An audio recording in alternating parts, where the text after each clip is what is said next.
जितेंद्र आव्हाड आणि भाजपचे आमदार गोपीचंद पडळकर यांचे कार्यकर्ते विधानभवनाच्या आवारामध्येच एकमेकांच्या सोबत भिडले। दोन्ही नेत्यांचे कार्यकर्ते गाव गुंडांप्रमाणे एकमेकांच्या अंगावरती धावून गेले। या वादादरम्यान जितेंद्र आव्हाड यांची कन्या नताशा आव्हाडांबाबत देखील सोशल मीडियावरती खालच्या भाषेमध्ये पोस्ट लिहिण्यात आली आहे। नताशा आव्हाड यांनी सोशल मीडियावरती त्या पोस्टचा स्क्रीनशॉट शेअर करत फडणवीसांना आणि मुंबई पोलिसांना टॅग करत आपला संताप व्यक्त केलाय। गोपीचंद पडळकरांच्या समर्थकांनी नताशा संदर्भात ट्विट करत खालच्या भाषेत टीका केली आहे। या संदर्भात नताशानं ट्विट केलंय। या ट्विटमध्ये नताशा आव्हाड यांनी मुख्यमंत्र्यांना टार्गेट केलं।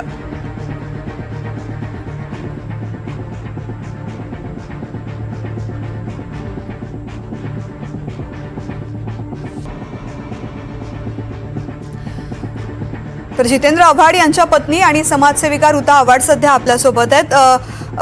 ताई, खूप खूप स्वागत आहे एनडीटीव्ही मराठीमध्ये। आणि खूप खेदजनक गोष्ट आहे की या संपूर्ण घटनेनंतर आता अशा पद्धतीने ट्विट करून एक प्रकारे वाईट भाषेमध्ये खालच्या भाषेमध्ये उल्लेख केला जातो। आपली प्रतिक्रिया या सगळ्या घटनेवरती? आता असा आहे, प्रथम तर धन्यवाद माझं स्वागत केल्याबद्दल। आणि तुम्ही जर ट्विट बद्दल बोलाल तर हे पूर्वी आव्हाडांच्या बाबतीतही झालं आहे आणि अजूनही ती केस आहे कोर्टामध्ये, ज्याच्यात आव्हाडांचा काही संबंध नव्हता, नंतर जे काय झालं त्याला। तर ज्या व्यक्तीने आव्हाडांच्या जे घाणेरडे अश्लील फोटो टाकले होते त्याला आणि वारंवार तक्रारी करून पण त्याच्यावर जेव्हा ऍक्शन घेतली नाही तेव्हा कार्यकर्ते थोडेसे अनकंट्रोल झाले आणि जे काय झालं तो इतिहास आहे। आता तर नाव न घेता माननीय आमदारांचं आव्हाडांनी काहीतरी घोषणा दिली, तर त्याच्यावरून आमदारांनी आव्हाडांना आधी तर प्रथम काहीतरी गाडीचा दरवाजा उघडून त्यांना हे करायचा प्रयत्न केला आणि त्यानंतर दुसऱ्या दिवशी नितीनची काहीही चूक नसताना सरळ सरळ व्हिडिओमध्ये दिसतंय की त्या आधी त्यांनी जाताना नितीनने फक्त त्यांच्याकडे बघितलं, आमदार साहेबांकडे जे उभे होते तिकडे, आणि नंतर आमदार साहेब काहीतरी बोलले कार्यकर्त्यांना आणि मग त्यांनी जाऊन आतमध्ये नितीनला मारलं। बरं, मारलं आणि त्यानंतर मग नताशाचा काहीही त्याच्यामध्ये संबंध नाही तरी सुद्धा जबरदस्ती, म्हणजे कुठच्या टँजंटवर आज तुम्ही त्याला घेऊन जाता, कुठच्या लेवलला? त्याच्यामध्ये नताशाचा कुटुंबाचा का काहीच संबंध नाहीये। तिने कोणाशी लग्न केलं का आणि मग ती मंगळसूत्र घालते का? म्हणजे काय आहे हे? मग आम्ही म्हणून सांगू का आता की कोण मंगळसूत्र घालतं आणि कोण मंगळसूत्र नाही घालत? पण आम्हाला ना ते शिकवलं नाहीये, ह्याच्यावरून त्यांची घाणेरडी वृत्ती दिसते। आणि मला असं वाटतं की जे कोणी त्यांना घेऊन फिरतात बहुतेक ते सुद्धा याच घाणेरड्या मानसिक मनोवृत्तीचे असावेत। कारण माझी किंमत किंवा माझे संस्कार अशा लोकांबरोबर फिरण्यामुळे, ज्यांच्या बरोबर आय एम गेज्ड और मी ज्याच्या बरोबर कंपनी जी माझी आहे त्याच्यावरून माझे संस्कार दिसतात। सो जर का आमदार महोदयांना अशा लोकांच्या गोतावळ्यामध्ये जर का फिरायचं असेल जे इतक्या अश्लाघ्य भाषेमध्ये, कमीत कमी पडळकरांना जनाची नाही मनाची तरी असेल, तरी त्याने ह्या ट्विटवर कार्यकर्त्यांच्या तर्फे एटलीस्ट दिलगिरी व्यक्त करा, पडळकर करा। ताई, मला हेच विचारायचं आहे की नताशा आव्हाड यांनी हे जे ट्विट केलं त्यावेळेस त्यांनी देवेंद्र फडणवीस मुख्यमंत्री आणि मुंबई पोलिसांनाही टॅग केलेलं आहे, तर या ट्विट नंतर काही प्रतिक्रिया मिळालेली आहे? काही दखल घेतली गेली आहे? ती कधी घेतली गेली? कधीच घेतली जात नाही। जर का मुंबई पोलीस किंवा माननीय मुख्यमंत्री यांच्याकडे जोपर्यंत त्यांचं कोणी पार्टीचं किंवा त्या युतीमधलं ज्यांना कोणाला थोडंफार खर्चटत नाही, थोडंफार एक काहीतरी इजा होत नाही, तोपर्यंत कोणी काहीही करत नाही। आता आधीच आव्हाड साहेब ऑपोजिशन मधले आहेत आणि त्यात ती त्यांची मुलगी आहे, म्हणजे हेच जर कुठल्याही सत्तेत असलेल्या आमदाराच्या बाबतीत किंवा एखाद्या कोणाच्याही बाबतीत जरी थोडंफार काही झालं असतं तरी सुद्धा ह्या लोकांनी अगदी रान उठवलं असतं आतापर्यंत। पण दुसऱ्यांच्या पोरीबाळींना कोण विचारतं हल्ली? कोण नाही विचारत। अहो, ते मुंडेंची बिचारी बायको आत्महत्या करायला निघालेली, लाज आहे त्यांना? आहेत का? काहीतरी नीतिमत्ता, काहीतरी ह्यांनी बाकी ठेवली आहे. फक्त काय झालं की डायरेक्ट पर्सनल वार करायचे. आता तर मला या गोष्टीचा रागही येत नाही, मला या गोष्टीची दया येते. त्यांच्या विकृत मनोवृत्तीची कीव येते मला अक्षरशः, तुम्ही जर विचाराल.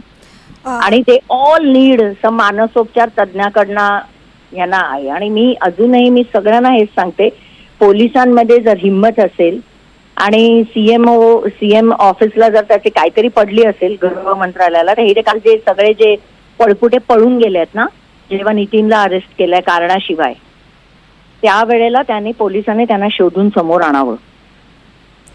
ताई, आपल्याला असं वाटतंय का की फक्त विरोधी पक्षामधले आमदार आहेत, माजी मंत्री आहेत म्हणून या प्रकरणाची गांभीर्यानं दखल घेतली गेली नाही, मात्र हाच प्रकार जर सत्ताधारी आमदारांच्या मुलीसोबत झाला असता, मंत्र्यांसोबत झाला असता, तर निश्चित याची दखल घेतली गेली असती? आता मी तुम्हाला अजून एक, मगाशी मी TV9ला पण हेच उदाहरण दिलं होतं. म्हणजे मी मुख्यमंत्र्यांना आणि specially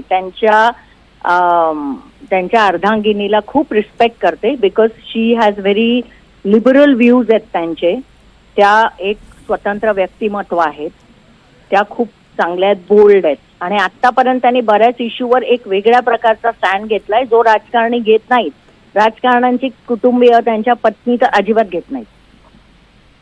so now I want to ask this to Amruta Fadnavis ma'am, की मॅम तुम्ही ते ट्विट वाचा आणि एका मुख्यमंत्र्याची पत्नी म्हणून जर तुमच्या मुलीबद्दल असं जर कोणी काही केलं असतं, तर तुम्ही मुख्यमंत्र्यांना काय सांगितलं असतं? एक आई म्हणून किंवा एक नागरिक म्हणून किंवा ज्याची थोडी तरी सत्सद बुद्धी जागृत आहे, अशा एखाद्या व्यक्ती म्हणून ma'am, what you would have told him की ही तुम्ही ऍक्शन घ्या.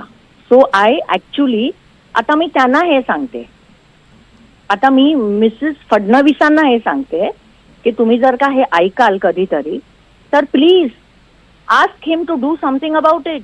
काहीतरी करायचं त्यांना सांगा की ह्याच्यावर काहीतरी करा.